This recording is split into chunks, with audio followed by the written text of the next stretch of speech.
Hi everyone, my name is Nada Abdul Wahab, an anatomy and physiology student at AIS. Have you ever watched a movie called 50 First Dates?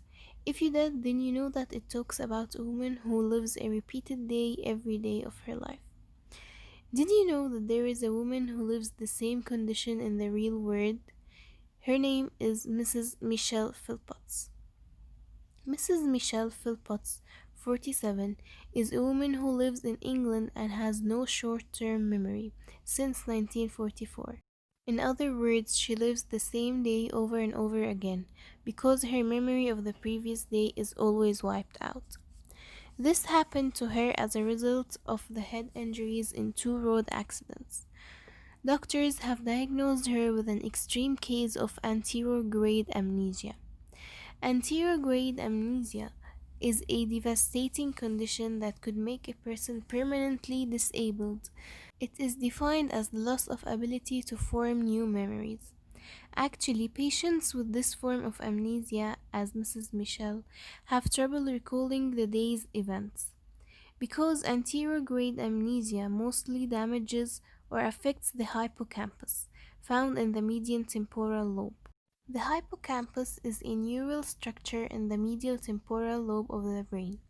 It has a distinctive curved shape as shown. It is involved in storing long-term memories and making those memories resistant to forgetting. So when the hippocampus gets damaged, neither long-term nor short-term memories will be saved. Also, some sources say that mammillary bodies gets affected. So what are mammillary bodies? Mammillary bodies are a pair of small, round bodies located on the undersurface of the brain. They are important for recollected memory. When the medial mammillary nucleus gets damaged, the spatial memory gets deficit, which in general affects the memory on long and short terms. And now, as you can see in this picture, the difference between the normal brain on the right and the anterograde amnesia brain on the left. The anterograde amnesia brain has no hippocampus anymore. It has no hippocampus anymore because it is damaged. And now, of course, we all know that every disorder has some symptoms. Some symptoms that Mrs. Michelle faced was confusion, frustration, forgetting a recent meal, forgetting her wedding day, and there is one situation that happened with her and that made her know she had a problem. She was sent home because of an incident that she made when she spent an entire day photocopying a single document at work. It is really hard to imagine yourself repeating the same day for an entire 16 years. But how did Mrs. Michelle continue to live her life is the question here.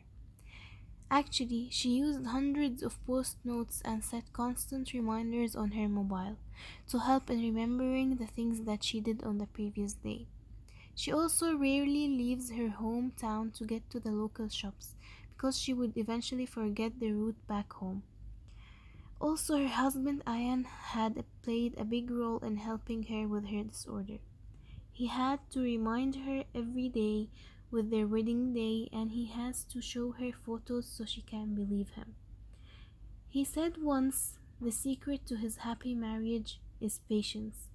Then he stated, the only thing that I can do is to be patient, and I have to make sure she is writing everything down.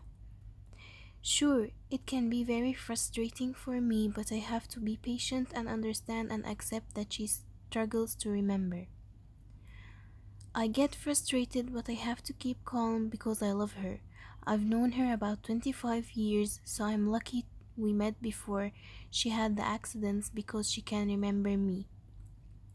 She generally knows we are married but forgets about the wedding.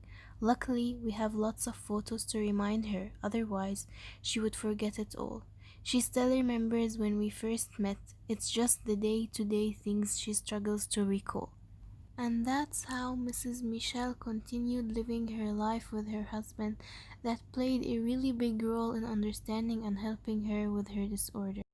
That's it. Thank you and hope you like it.